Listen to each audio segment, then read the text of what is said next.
ಹೊಸನಗರ ವಿಧಾನಸಭಾ ಕ್ಷೇತ್ರ ಮರುಸ್ಥಾಪನೆ ಹೋರಾಟ ಸಮಿತಿಗೆ ಮಾಜಿ ಸಚಿವ ಹರತಾಳು ಹಾಲಪ್ಪ ಪೂರ್ಣ ಬೆಂಬಲ ಘೋಷಣೆ.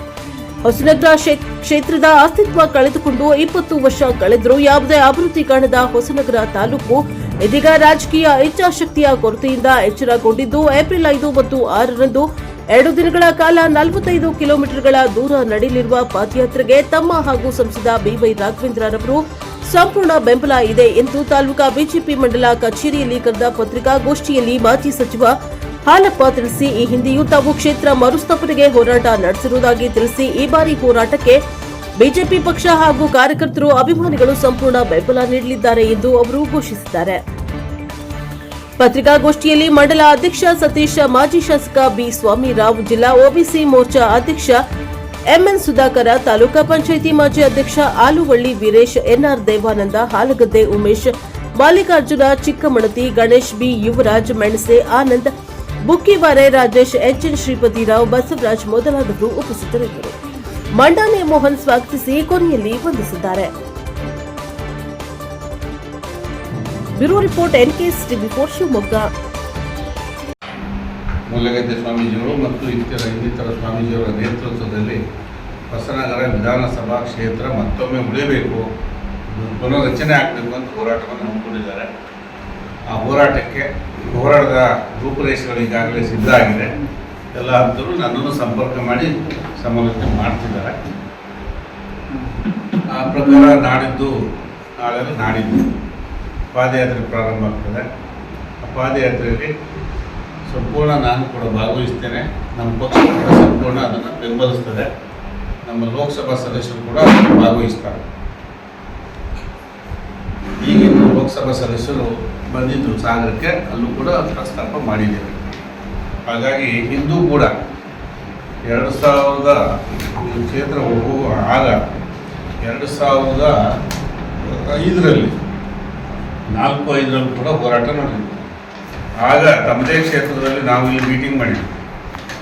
ಆಗಲೂ ಕೂಡ ನಾವು ಇದು ಉಳಿಸಬೇಕು ಅಂತ ಹೋರಾಟ ಮಾಡಿದ್ವಿ. ಇದರಲ್ಲಿ ಫೋಟೋದಲ್ಲಿ ಇದೆ, ಹಳೆಯ ಫೋಟೋಗಳು ಕೂಡ ನಮ್ಮ ಹತ್ರ ಇದೆ. ಸೀತಾರಾಮ್ ಭಟ್ರು, ದೇವಾನಂದ್ ಅವರು,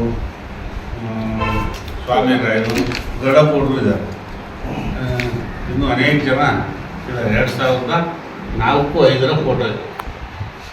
ಇದು 6-7ಕ್ಕೆಲ್ಲ ಜೋರಾಗಿ ನಡೀತಾ ಇತ್ತು. ಆಗ ನಾವು ಅದನ್ನು ಬೆಂಬಲಿಸಿ ಉಳಿಬೇಕು ಅನ್ನೋ ಎಲ್ಲ ಪ್ರಯತ್ನವನ್ನು ಮಾಡಿದ್ವಿ. ಆ ಸಂದರ್ಭದಲ್ಲಿ ಈ ಬಗ್ಗೆ ಹೆಚ್ಚು ಮಲ್ಲಿಕಾರ್ಜುನ ಬಂದರು, ಅವರಿಗೂ ಸ್ವಾಗತ. ಈ ವಿಷಯದಲ್ಲಿ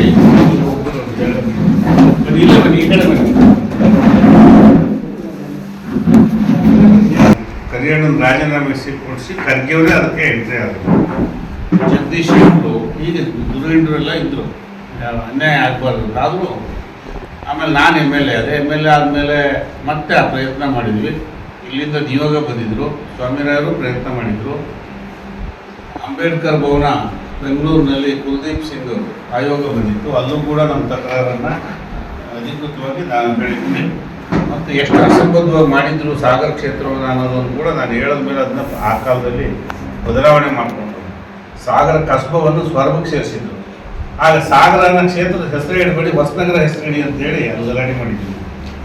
ಯಾಕಂದರೆ ಸಾಗರ ಸಿಟಿ ಸ್ವರ್ಗಕ್ಕೆ ಸೇರ್ತದೆ. ಆಮೇಲೆ ಎತ್ತಿಟ್ಕೊಂಡು ತಾಲೂಕು ಹೋಬಳಿಯನ್ನು ಅಲ್ಲಿಗೆ ಸೇರಿಸಿದ್ರು, ಕಸಬನ್ನು ಇಟ್ಕೊಂಡು. ಅದು ನಾನು ಯಾಕೆ ಹೇಳ್ತೀನಿ ಅಂದರೆ ಆಗಲೂ ಕೂಡ ಭಾಗವಹಿಸಿದ್ವಿ ಅನ್ನೋದು ನಮ್ಮ ಹತ್ರ ನೀವೆಲ್ಲ ಕೆಲವರು ದೇವಣ್ಣ ಇದ್ದೀರಿ, ಸೀತಾರಾಮ್ ಭಟ್ರು, ಸ್ವಾಮಿರಾಯರೆಲ್ಲ ಇದ್ದೀರಿದ್ದಾರೆ. ಹೊಸನಗರದಲ್ಲೂ IB ತೋಪಲ್ಲಿ ಆಗ IB ತೋಪ್ ಇತ್ತು, ತೋಪಲ್ಲಿ ಮೀಟಿಂಗ್ ಆಯಿತು. ಕ್ಷೇತ್ರ ಉಳಿಸ್ಕೊಳ್ಳೋಕ್ಕಾಗಲಿಲ್ಲ. ಬದಲಾದ ರಾಜಕೀಯದಲ್ಲಿ ನಾನು ಸಾಗರಕ್ಕೆ ಹೋಗಿದ್ದೆ, ಈ ಕ್ಷೇತ್ರ ಹೋಯಿತು. ಸಾಗರ ನಿಲ್ಬೇಕು ಅಂತ ಪ್ರಯತ್ನ ಮಾಡಿದ್ರು. ಆಗೆಲ್ಲ ಸ್ವಾಗತ ಹಾಕಿದ್ರು, ಅಲ್ಲೂ ಗೆದ್ದು. ಅವೆಲ್ಲ ರಾಜಕೀಯ, ನಮ್ಮ ರಾಜಕೀಯ. ಇದೆಲ್ಲ ಆದಮೇಲೆ 2020-21ರಲ್ಲಿ ಈ ಮಹೇಶ್ ಅಂತ, ನಾನು ಅವನ ಹೆಸರೇ ಇಲ್ಲಿ ಸೇವ್ ಮಾಡ್ಕೊಂಡಿದ್ದೀನಿ, ಕಾನ್ಸ್ಟಿಟ್ಯೂನ್ಸಿ ಮಹೇಶ್ ಅಂತ. ಇದು ಗೊತ್ತಾಗ್ಬೇಕಲ್ಲ, ಮಹೇಶ್ ಸುಮಾರು ಇದ್ದಾರೆ. ನಮ್ದು ಯಾವುದೋ ಫೋನ್ ಹೊಡೆದ್ರೆ ನೀವು ನೋಡಿದ್ರೆ ಗೊತ್ತಾಗುತ್ತೆ. ಕಾನ್ಸ್ಟಿಟ್ಯೂನ್ಸಿ ಅಂತ ನೋಡಿ ಮಹೇಶ್ ಅಂತ ಬರ್ಬೋದು. ಹೀಗೆ ಅವನು ಒಂದಿಷ್ಟು ಮಾಡಿದ. ಸ್ವಾಮಿರಾಯರು ಇದನ್ನ ಮತ್ತೆ ಕಟ್ಕೊಂಡು ಹೊರಟರು. ಇದು ಪ್ರಾಬ್ಲಮ್ ಇದೆ, ಇದೇ ಇಶ್ಯೂ. ಅವರು ಕೊಡಗು ಬೋಪಯ್ಯ ಸ್ಪೀಕರ್ ಆಗಿದ್ದವರು ಮಾಜಿ. ಆಮೇಲೆ ನಾನು ಮಾತಾಡೋಷ್ಟೊತ್ತಿಗೆ ಕಾಗೇರಿ ಸ್ಪೀಕರ್ ಆಗಿದ್ದರು. ಅವ್ರನ್ನೂ ಫಿಕ್ಸ್ ಮಾಡಿದ್ವಿ, ನಾನೇ ಫಿಕ್ಸ್ ಮಾಡಿಸಿದ್ವಿ. ಅವ್ರು ಬರ್ತಾರೆ ಅಂದ್ಕೊಂಡು ನೀವು ಬಂದಿದ್ರೆ ಮಹೇಶ್ ಎಲ್ಲ ಇದ್ದರು. ಆಗ ಅವತ್ತು ಅಸೆಂಬ್ಲಿ ನಡೆಯೋ ಟೈಮಿಗೆ ಫಿಕ್ಸ್ ಆದ್ದರಿಂದ BL ಶಂಕರ್ ಅವರು ಇವ್ರು ಬರೋಕ್ಕಾಗಲಿಲ್ಲ, ಕಾಗೇರಿಯವರು, ಸ್ವಾಮಿರಾಯರು ಮತ್ತು ಪ್ರಮುಖರೆಲ್ಲ ಇದ್ದಾರೆ ಇಲ್ಲಿಂದ ಬಂದವರು, BL ಶಂಕರು, ಗೋಪಯ್ಯ, ಹೀಗೆ ಎಲ್ಲರೂ ಸೇರಿ ಆವಾಗ 2021 ಮೀಟಿಂಗ್ ಮಾಡಿದ್ವಿ. ಆವಾಗ ಅವರೇ ಹೇಳಿದ್ರು, ಒಂದು ಸಲಹೆ ಕೊಟ್ಟರು, ನಾನು ಕೊಟ್ಟಿದ್ದೆ ಇವರಿಗೆ, ಅದ್ರ ಒಂದು ಭೇಟಿ ಶುರು ಮಾಡೋಣ ಅಂತ ಹೇಳಿದ್ರು ಯಜಮಾನರು. ಆಗ ಈ IBಲಿ ಇಲ್ಲೆಲ್ಲ ಮೀಟಿಂಗ್ಗಳು ಸಾಕಷ್ಟು ನಡೆದಿದ್ದು, ಇಬ್ಬರು ಸ್ವಾಮೀಜಿಗಳು ಆಕಾರದ್ದು ಭಾಗವಹಿಸಿದ್ರು. ಈಗ ಅಲ್ಲಿ ಸ್ವಲ್ಪ ಬೇಗ ಆಯಿತು, 21-22 ಇಸ್ವಿಲಿ ನನಗೆ ಆ ಥರ ಇಲ್ಲ ಅಂತ, ನಡೀತಾ ಇಲ್ಲ ಅಂತ ಹೇಳಿ ಸ್ವಲ್ಪ ಹೇಳಿ ಮಾಡೋಣ, ಕಾಲ ಬಂದಾಗ ನಾವೆಲ್ಲ ಕೈ ಜೋಡಿಸ್ತೀವಿ ಅಂತ ಹೇಳಿದ್ರು. ಅದು ಚರ್ಚೆ ಆಗಿದ್ದೇನಂದ್ರೆ ನಾನು ಯಾವತ್ತು ಮೀಟಿಂಗಲ್ಲಿ ಹೇಳಿದ್ನಲ್ಲ, ಹಾಗೆ ನೀವು ಸ್ಥಳೀಯವಾಗಿ ನೀವು ಹೋರಾಟ ಮಾಡಿ, ಎಲ್ಲ ಕ್ಷೇತ್ರದವರು ಹೋರಾಟ ಮಾಡಲಿ ಬೇಕನ್ನೋರು, ನಾವು ಒಟ್ಟಾರೆ ಈ ಪಶ್ಚಿಮ ಘಟ್ಟಗಳಿಗೆ ಕೊಡಿ ಅಂತ ಹೇಳಿದ್ರೆ ಮಾತ್ರ ನಾವು ಸಕ್ಸಸ್ ಆಗ್ತೀವಿ ಅಂತ ಹೇಳಿ ಸಲಹೆ ಕೊಟ್ಟಿದ್ರು. ಆಯಿತು. ಅದಾದಮೇಲೆ ಸ್ವಲ್ಪ ದಿನ ಇನ್ನೂ ಆಗಲಿ ಅಂತ ಆಯ್ತು. ಆಮೇಲೆ ಸೆನ್ಸಸ್ ಆಗಬೇಕು ಅಂತಾಯಿತು, ಸೆನ್ಸಸ್ ಮುಂದೋಯ್ತು.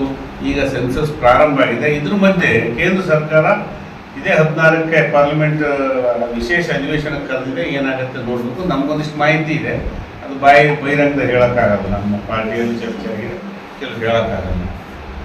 ಏನು ಮಾಡ್ಬೋದು ಅಂತ ಒಂದಿಷ್ಟು ಚರ್ಚೆ ನಡೀತಾ ಇದೆ. ಇದು ಒಂದು ಕಡೆ ಇರಲಿ. ಈ ಎಲ್ಲದ್ರ ಮಧ್ಯೆ ಈ ಹೋರಾಟದಲ್ಲಿ ಅಂದು ಇವರೆಲ್ಲ ಭಾಗವಹಿಸಿದ್ರು, ಈಗಲೂ ಹೋರಾಟ ಮಾಡ್ತಾ ಇದ್ದಾರೆ. ಈ ವ್ಯವಸ್ಥಿತವಾದ ಒಂದು ಹಂತಕ್ಕೆ ತಲುಪಿದ್ದೀವಿ. ನಾನು ಈ ಹಿನ್ನೆಲೆಯಲ್ಲಿ ಇವರೆಲ್ಲ ಇಲ್ಲೆಲ್ಲ ಕೆಲಸ ಮಾಡ್ತಿದ್ದಾರೆ, ನನಗೂ ಮಾಹಿತಿಗಳು ಮುಗಿಸ್ಕೊಡ್ತಾ ಇದ್ದಾರೆ. ನಾನು BL ಶಂಕರ್ ಅವ್ರನ್ನ ಸಂಪರ್ಕ ಮಾಡಿದ್ದೆ. ಅವರು ಈ 9ನೇ ತಾರೀಕು ಆಗಲಿ, ಚುನಾವಣೆ ಇದೆ, 5 ರಾಜ್ಯಗಳ ಚುನಾವಣೆಗೂ ನಡೀತಾ ಇದೆ. ಮತ್ತು ಇಲ್ಲಿ ನಮ್ಮಲ್ಲೂ ಕೂಡ 2 ಸ್ಟೇಟ್ ಎಲೆಕ್ಷನ್, 2 ಕ್ಷೇತ್ರದ ಎಲೆಕ್ಷನ್ ನಡೀತಿದೆ ಅಂತ ಹೇಳಿದ್ರು. ಇವತ್ತು ಬೆಳಿಗ್ಗೆನೂ ಕಾಂಟ್ಯಾಕ್ಟ್ ಮಾಡಿದ್ದೆ, 4 ದಿನದಿಂದಲೂ ಕಾಂಟ್ಯಾಕ್ಟ್ ಮಾಡಿದ್ದೆ, ಸಂಪರ್ಕದಲ್ಲಿದ್ದೀವಿ ನಾವು. ಅವರು ಸರಿ ಇದೆ ಅಂತ ಹೇಳಿದ್ದಾರೆ. ಮತ್ತು ಈಗ ಕರಡು ಪ್ರತಿ ಅಂದಾಜು ನ್ಯೂಸ್ ಪ್ರಕಾರ ನಮಗೊಂದಿಷ್ಟು ಮಾಹಿತಿ ಇದೆ, ಬೇರೆ ಕಳಿಸ್ಬಾರ್ದು ಅಂತ ಹೇಳಿದ್ದಾರೆ. ಅದ್ರ ಬಗ್ಗೆ ನಾವೇನು ಮಾತಾಡೋದು, ಯಾಕಂದ್ರೆ ಪಾರ್ಲಿಮೆಂಟರಿಂದ ವಿಷಯವನ್ನು ಮುಂಚೆ ಚರ್ಚೆ ಆಗಬಾರ್ದು, ಅಸೆಂಬ್ಲಿದು ಕೆಲವುದು ಆಗಬಾರ್ದು, ಯಾವ್ದು ಹೇಳಬೇಕು ಯಾವ್ದು ಹೇಳಬಾರ್ದು ಅಂತ ಒಂದು ನೀತಿ ಇದೆ, ನನಗೆ ಗೊತ್ತಿದೆ. ಈ ಹಿನ್ನೆಲೆಯಲ್ಲಿ ನೋಡೋಣ ಏನಾಗುತ್ತೆ ಗೊತ್ತಿಲ್ಲ. ನಾನು ನಾಡ್ದು ಭಾಗವಹಿಸ್ತೇನೆ. ಆರೋಗ್ಯ ಮತ್ತು ನಮಗಿರೋ ಪೂರ್ವಕ ತಯಾರಿ ಕಾರ್ಯಕ್ರಮದಿಂದ ಪೂರ್ಣ ಪ್ರಮಾಣದಲ್ಲಿ ನಡೆಯೋಕ್ಕಾಗದಿದ್ರು ಪೂರ್ಣ ಪ್ರಮಾಣದಲ್ಲಿ ನಾನು ಇರ್ತೇನೆ ಜೊತೆಗೆ. ಸಂಪೂರ್ಣ ಬೆಂಬಲ ನಮ್ಮ ಪಕ್ಷನೂ ಕೊಡ್ತೇವೆ, ನಾನು ಕೊಡ್ತೇವೆ, ನಮ್ಮ ಸ್ನೇಹಿತರು, ಹಿತೈಷಿಗಳು, ವೈಯಕ್ತಿಕ ಸ್ನೇಹಿತರು ಎಲ್ಲರೂ ನಾವು ಭಾಗವಹಿಸ್ತೇವೆ.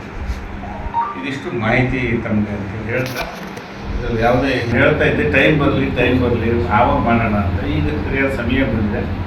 ಲೋಕಸಭಾ ಸದಸ್ಯರು ಭಾಗವಹಿಸ್ತೀವಿ ಅಂತ ಹೇಳಿ, ಲೋಕಸಭಾ ಸದಸ್ಯರು ಅವ್ರ ಕೆಲಸನೂ ನಾನು ಹೇಳಿದ್ದೀನಿ, ನೀವೇನು ಮಾಡ್ಬೇಕು ಈ ವಿಷಯದಲ್ಲಿ ಅಂತ ಹೇಳಿದ್ದೀನಿ. ವೈಯಕ್ತಿಕ ಮಾತಾಡ್ತೀವಿ, ನಾನು ಬಹಿರಂಗವಾಗಿ ಹೇಳ್ತಾ ಅವ್ರು ಏನು ಮಾಡ್ಬೇಕು, ನಾವೇನು ಮಾಡಬೇಕು, ತಾವೆಲ್ಲ ಏನು ಮಾಡಬೇಕು, ತಾವೆಲ್ಲ ಮಾಡೋ ಕೆಲಸ ಮಾಡ್ತಾಯಿದ್ದೀವಿ. ನಾವು ಮಾಡ್ಬೇಕಾದ ಒಂದಿಷ್ಟಿದೆ, ಆ ಕೆಲಸ ಮಾಡೋಣ.